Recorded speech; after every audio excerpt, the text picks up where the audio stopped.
मैं डॉक्टर रीता जैन राजश्री महाविद्यालय में हिंदी के पद पर कार्यरत हूँ और मैं बीएससी प्रथम वर्ष को सामान्य हिंदी का अध्ययन कराऊंगी। आज हम सूर्यकांत त्रिपाठी निराला की कविता तोड़ती पत्थर का अध्ययन करेंगे। निराला जी के विषय में मैंने अपने पूर्व वीडियो में विस्तार पूर्वक उनका परिचय दे दिया था। आज मैं तोड़ती पत्थर कविता के विषय में अध्ययन कराऊंगी। इस कविता को पढ़ाने से पहले इसका जो विषय वस्तु है उसके विषय में मैं आप लोगों को थोड़ा सा जानकारी देना चाहूँगी। यह निराला की ही नहीं, हिंदी की श्रेष्ठतम जनवादी कविताओं में गिनी जाती है। इस कविता में निराला जी ने हमारे समाज के आर्थिक वैषम्य को बड़ी मार्मिकता के साथ व्यक्त किया है। एक और भरी दोपहरी में सड़क पर पत्थर तोड़ती हुई श्रमिक युवती है जिसके कपड़े तार तार हैं, तो दूसरी ओर पूंजीपति वर्ग की ऊंची ऊंची अट्टालिकाएं हैं जो श्रमिकों के शोषण से बनी है। कवि इस कविता द्वारा श्रम के महत्व को रेखांकित करता है और समाज से आर्थिक गैर बराबरी को मिटाने का आह्वान करता है। वह तोड़ती पत्थर, देखा उसे मैंने इलाहाबाद के पथ पर। वह तोड़ती पत्थर, कोई न छायादार पेड़ वह जिसके तले बैठी हुई स्वीकार। श्याम तन भर बंधा यौवन, नत नयन प्रिय कर्मरत मन। गुरु हथौड़ा हाथ करती बार बार प्रहार, सामने तरुमालिका अट्टालिका प्राकार। चढ़ रही थी धूप गर्मियों के दिन, दिवा का तमतमाता रूप। उठी झुलसाती हुई लू, रुई जो जलती हुई भू। गर्द चिंगी छा गई प्राय हुई दोपहर, वह तोड़ती पत्थर। देखता देखा मुझे तो एक बार, उस भव की ओर देखा छिन्न तार। देखकर कोई नहीं देखा मुझे उस दृष्टि से, जो मार खा रोई नहीं। सजा सहज सितार सुनी मैंने वह नहीं, जो थी सुनी झनकार। एक क्षण के बाद वह कांप सुघर, ढोलक माथे से गिरे सीकर। लीन होते कर्म में फिर ज्यों कहा, मैं तोड़ती पत्थर।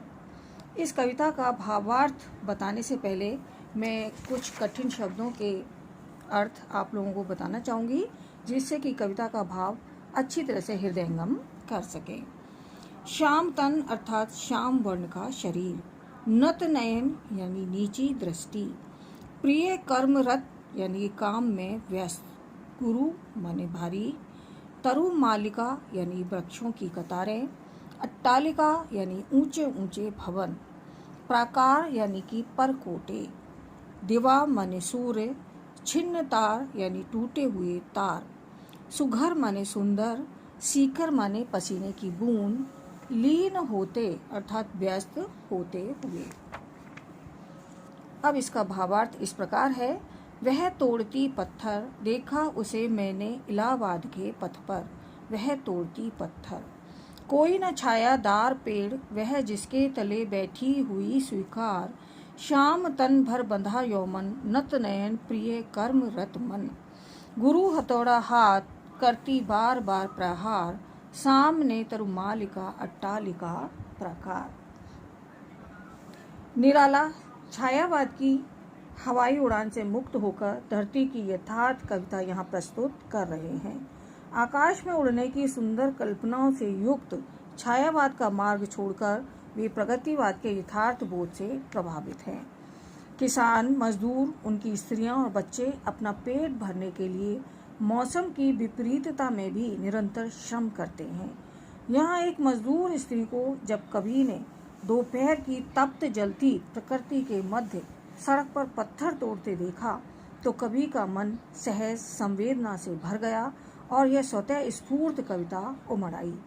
इसमें मजदूर स्त्री का अत्यंत विषम परिवेश और नारी सुलभ स्त्री शरीर के मध्य करुणापूर्ण भावों के उदय का दृश्य है।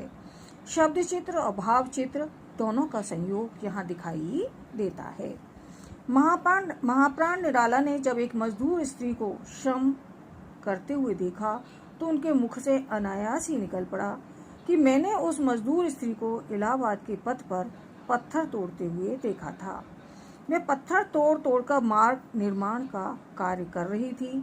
वहाँ परिस्थितियाँ अत्यंत विषम और विपरीत थी। आसपास में कहीं कोई छायादार पेड़ नहीं था। जिसके नीचे बैठकर वह 2 घड़ी विश्राम भी कर पाती। यदि कोई पेड़ होता तो उसके नीचे बैठकर अपने जीवन का विश्लेषण करती और परिस्थितियों को स्वीकार कर कार्य में लगी रहती। उसे तो कहीं विश्राम लेकर अपने जीवन के विषय में सोचने का अवसर भी नहीं मिला। वह श्याम वर्ण की थी। संपूर्ण शरीर मेहनत मजदूरी के कारण काला पड़ गया था। उसका यौवन छलक रहा था, जो पेट की विवशता से बंधा हुआ था, मर्यादा में बंधा हुआ था। यौवन पर श्रम का बंधन लगा हुआ था। उसकी दृष्टि शील और मर्यादा से युक्त होने के कारण सदा नीचे की ओर ही देखती थी। ऊंची दृष्टि करके देखने का साहस उसमें नहीं था। वह अपने प्रिय कर्म में मन को लगाए हुए थी। उसका मन केवल कर्म में ही केंद्रित था। मन में तनिक भी भटकाव नहीं था। उसके हाथ में पत्थर तोड़ने के लिए एक भारी हथौड़ा था, जिसका वह बार बार प्रहार करके पत्थरों को तोड़ रही थी। जहां वह सड़क पर काम कर रही थी, ठीक उसके सामने बड़े बड़े धनवानों के बंगले थे, जिनमें वृक्षों की पंक्तियां सुशोभित हो रही थी। ऊंची ऊंची अटारियां थी, भवन थे, महल थे, जिनके चारों ओर परकोटा था।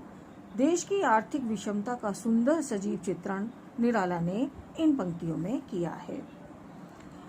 यहाँ मजदूर स्त्री का शब्द चित्र श्याम वर्ण, बधा यौवन, नत नयन, कर्मरत मन उसका एक श्रम संलग्न चित्र उभारते हैं।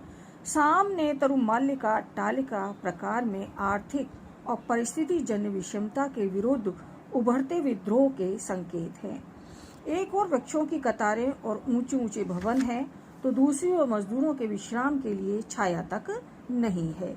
सर्वहारा वर्ग का विद्रोह और यथार्थ स्थिति यहाँ दिखाई देती है।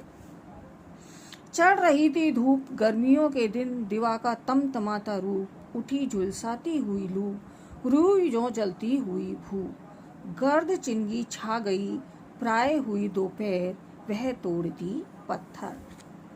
इसमें मजदूरों द्वारा कार्य की अनुकूल परिस्थितियां न होने के बावजूद वे निरंतर काम करते रहते हैं। इस दुर्घर्ष जीवन पद्धति की ओर कवि समाज का ध्यान आकृष्ट करना चाहता है। ग्रीष्म ऋतु की प्रचंड आग बरसाती दोपहर हो या शीत ऋतु में हड्डियां कपाने वाला असहाय शीत हो, मजदूर निरंतर अपने श्रम में निरंतर लगे रहते हैं। उनकी यही श्रम साधना ही राष्ट्र और समाज को समृद्ध और संपन्न बनाती है। वह स्त्री भारी हथौड़ा हाथ में लेकर प्रहार पर प्रहार करके पत्थर तोड़ रही थी। प्रकृति उसके लिए तनिक भी अनुकूल नहीं है। दिन निकलने के साथ ही वह काम पर लगी हुई है। विश्राम करने के लिए आसपास कोई छायादार वृक्ष भी नहीं है। दिन के विकास के साथ धूप भी अधिक प्रचंड होती जा रही थी। धूप, और वह भी ग्रीष्म ऋतु की, दिन के बढ़ने के साथ तीखी होती जा रही थी। सूर्य आकाश में तमतमा रहा था, अग्नि में जल रहा था।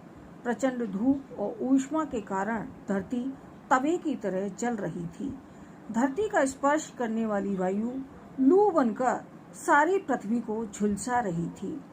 यह धरती उस धूप और लू में रुई के समान जल रही थी। संपूर्ण आकाश में मानो चिंगारियों के धूल कण व्याप्त हो गए हों। आकाश ग्रीष्म ऋतु की जलती दोपहरी में प्रचंड लू के कारण अग्नि कणों से भरकर दहक रहा था। ग्रीष्म काल की भीषण दोपहरी में भी वह मजदूर स्त्री सड़क पर पत्थर तोड़ रही थी। प्रतिकूल परिस्थितियों में भी वह परिश्रम कर रही थी। यहाँ ग्रीष्म ऋतु की प्रचंडता का भयानक अग्नि स्वरूप चित्रित किया गया है। कभी यह बताना चाहता है कि एक और ऊंचे ऊंचे भवनों में वृक्ष वाटिका की सघन छाया में रहने वाले संवेदनहीन धनी वर्ग हैं, तो दूसरी ओर अत्यंत विषम परिस्थितियों में भी निरंतर काम करने वाले मजदूर वर्ग है। उसकी दीनहीन दशा अत्यंत चिंतनीय है। रुई जो झुलसाती हुई भू में उपमा अलंकार का अत्यंत प्रभावशाली चित्र है और एक दाहक बिंब उभरकर ग्रीष्म की ज्वलनशीलता की अनुभूति कराता है। देखते देखा मुझे तो एक बार उस भव की ओर देखा छिन्न तार, देख कर कोई नहीं देखा मुझे उस दृष्टि से जो मुआर खा रोई नहीं। सजा सहज सितार सुनी मैंने वह नहीं जो थी सुनी झंकार, एक क्षण के बाद वह कांप सुघर, ढुलक माथे से गिरे सीकर, लीन होते कर्म में फिर ज्यों कहा, मैं तोड़ती पत्थर। इसमें कवि की मूल संवेदना स्पष्ट रूप से उभरकर सामने आई है। मजदूर स्त्री का एक यथार्थ चित्र कवि ने भावना के द्वारा जागृत करना चाहा है, और उस मजदूर स्त्री की आंखों में उन ऊंची अट्टालिकाओं से अपने विपन्न गरीब जीवन की तुलनात्मक विवशता थी। कहीं न कहीं इस लाचारी में भी क्रांति की चिंगारी फूटती दिखाई पड़ती है। कवि उस मजदूर स्त्री के जीवन और उसकी परिस्थितियों को देख रहा था। उस सड़क पर पत्थर तोड़ने वाली मजदूर स्त्री ने कवि की संवेदनपूर्ण दृष्टि को पहचान लिया, तो उसने एक बार कवि की ओर देखा और फिर उस छायादार वृक्षों से घिरे धनिक वर्ग के भवनों की ओर देखा। उसकी उस दृष्टि से ज्ञात होता था कि उसके भीतर की मधुर रागनी के सभी तार छिन्न भिन्न हो गए हैं। साथ ही उस मजदूर स्त्री की अपनी दीनहीन दशा के साथ ऊंचे भवनों से तुलना करने वाली दृष्टि का अनुभव करके कवि के मन के तार भी छिन्न भिन्न हो गए। कवि को इस यथार्थ विषमता की अनुभूति से अत्यंत पीड़ा हुई। उस मजदूर स्त्री ने एक बार ऊंचे भवनों को देखा और फिर उसने कवि की ओर देखा। उस दृष्टि में ऐसी विवशता थी जो निरंतर मार खाने पर भी न रोने की व्यवस्था थी। मार खा रोई नहीं, अत्यंत दारुण और करुणाजनक स्थिति का चित्रण है। अब कवि के हृदय में सहज संवेदना का सितार झंकृत हो उठा। कवि ने इससे पूर्व ऐसी करुण झनकार कभी नहीं सुनी थी। कवि के मन में विषमता का यथार्थ चित्र देखकर जो व्यथापूर्ण संवेदना जागृत हुई, ऐसी अनुभूति कवि को पहले कभी नहीं हुई थी। उस मजदूर स्त्री में आंतरिक उथल पुथल की बाहरी परिणति भी दिखाई दी। वे अपने सौंदर्य में श्रम निरंतर सौंदर्य में कांप उठी। उसके माथे से पसीने की बूंदें टपक पड़ी। वह फिर अपने कठोर श्रम कार्य में लीन हो गई। उसके मुंह से निकला कि मैं तो पत्थर तोड़ने वाली मजदूर स्त्री हूँ। इस स्थिति को बदलने की क्षमता मुझ में नहीं है। कवि श्रमिकों के यथार्थ जीवन का करुण चित्र अंकित करके पाठकों में संवेदना उत्पन्न करना चाहता है। इस कविता में मार खा रोई नहीं तथा ढुलक माथे से गिरे सीकर आदि पंक्तियों में यथार्थ के आधार पर उनके प्रति कर्तव्य करने की प्रेरणा भी निहित है। मनुष्य के मन में जब भावनाएं जागृत होती हैं तो उस दशा को प्रकट करने के लिए कवि ने सहज सितार के तार झंकृत होने का सुंदर काव्य बिंब प्रस्तुत किया है। निराला का मुक्त छंद विधान अपनी लय और गति में विशेष आनंद प्रदान करता है। इस प्रकार निराला की मानवीय संवेदनाएं इस कविता में प्रकट होती हैं।